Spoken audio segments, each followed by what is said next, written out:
Hi guys, I'm Chetna and welcome back to my kitchen. It's a lovely bright winter day and I'm making something very comforting but quick to make. I'm making a chicken and potato harissa bake.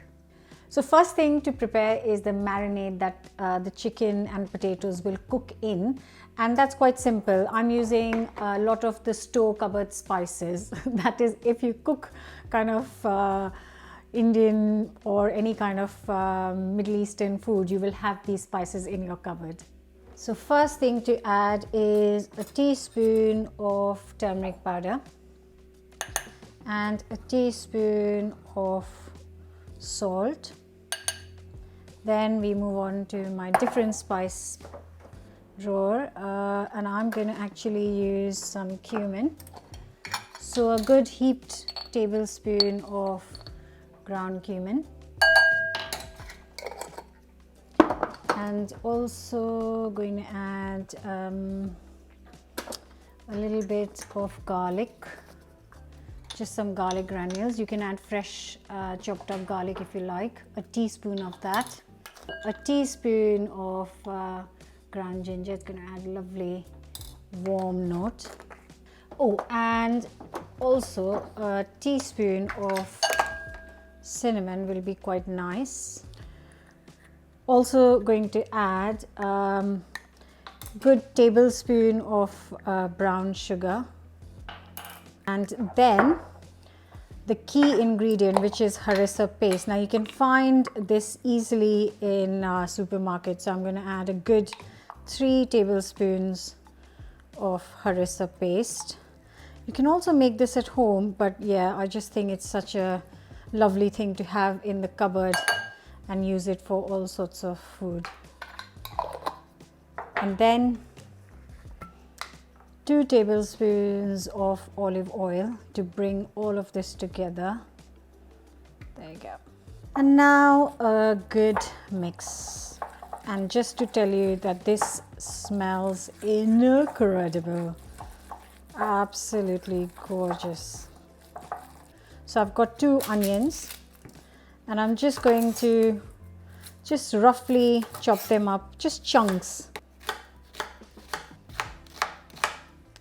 So I'm going to put all of this together in a bowl. Here I have got 8 chicken thighs on the bone, very important, but I've taken off the skin, and I've just made 2 slits on here on all the chicken thighs. So I've got 8 in total because I'm making this dish for 4 people.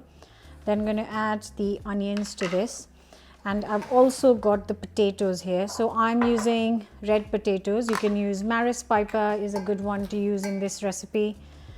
And again, I'm going to cut this into chunks and add it straight into the chicken bowl. Now this could be a complete meal in itself. You really don't need anything with it, but of course if you want, you can have it with some bread, or you could have it with some piping hot rice or some couscous, which is really goes very well with this dish. So I'm going to add 3 potatoes, and like I said, I'm making this for 4 people. So you can adjust the quantities depending on how many you're making this for. Also, you could add, once you've tried this version, then you could add different vegetables to it. So something that will go really well in is chunks of carrots or big kind of florets of cauliflower with the chicken cooked in the juices. Oh my God, that'll be so good. Right, so I've got the marinade here, and I'm just going to add, make sure I'm going to get all of it out, and then I'll just go in with my hands. So make sure that it's all rubbed really well. I can't wait for this to be ready.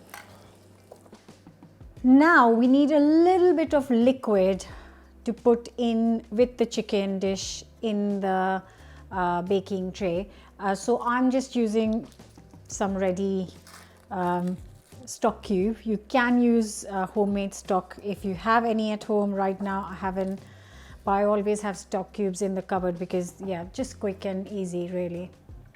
Just gonna add some boiling water to this.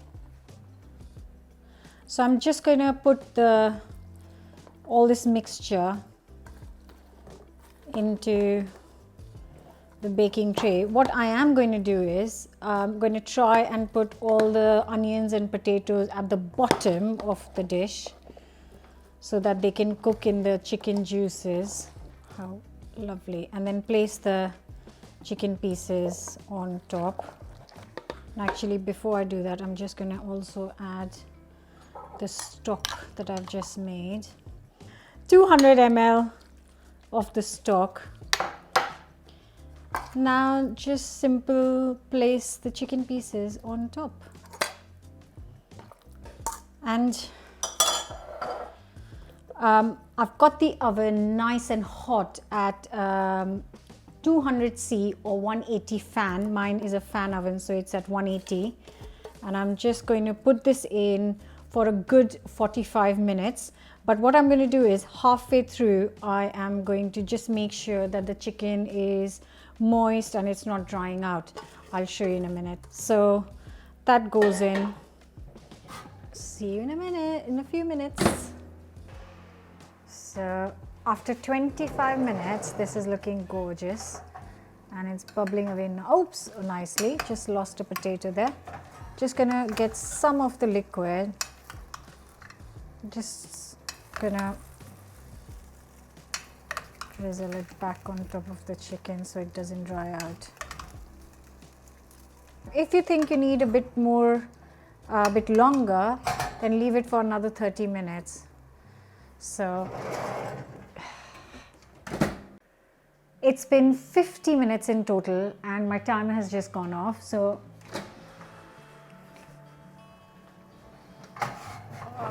I love one pot chicken dishes, and this is just one of the easiest things to prepare.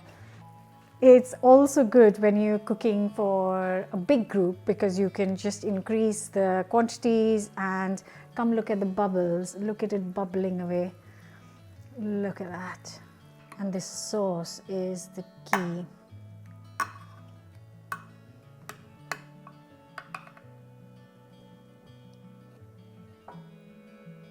And I'll just show you how nicely the potatoes are softened and cooked. Just perfect.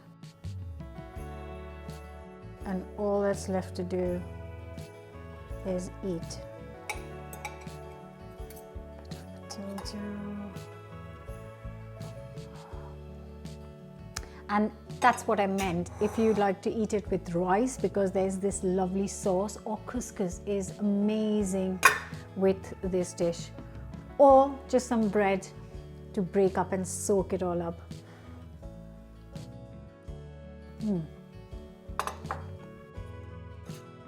It's such a balanced mix of flavors. You can increase the heat by adding some chopped up red chilies or green chilies, but I like to keep it just hot enough so that the kids can enjoy it too. I do hope you will give this a go and enjoy it. Just perfect for this cold weather, and I'll see you guys very soon.